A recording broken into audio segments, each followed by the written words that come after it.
এক বস্তা চাল আর হাফ কেজি চিটে গুড়। শালা সকালবেলায় শিখদের বাকি নিলো। দাদা এই বিস্কুট কত করে? এইটা 5 টাকা। ও তাহলে আর একটা নিলাম, দুটো কত হলো? দাঁড়াও হিসাব করে করছি। এই 5 এই 5 এনি যদি যোগ করি হয়ে গেল 5 5 55 টাকা দাদা। না তাই আমি একটাই নেবো, একটা থাক। কত হলো? ও আচ্ছা দাঁড়াও হিসাব করে নি। -5 তাইলে হয়ে গেল 5 এ 0 50। না আমার বেজার লাগতেছে, আমি মালটাল নেবো না, বাদ দাও, আমি কিছু নেবো না। ও কিছু নিবা না? দাঁড়াও তাই হিসাব করে নি।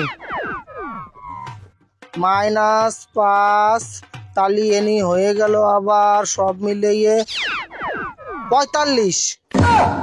আরে আমি তো কিছুই নিই নাই, তোমার মাল ফিরাই দিলাম, আমার আবার কি করে টাকা হয়? ওরে তুমি মাল নেও আর না নাও আমার হিসাব তো ঠিক আছে।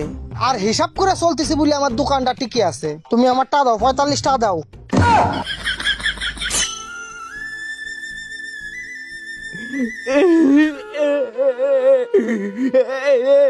কিলো টাকাটা দে, হিসাবটা কাটতে হবে তো।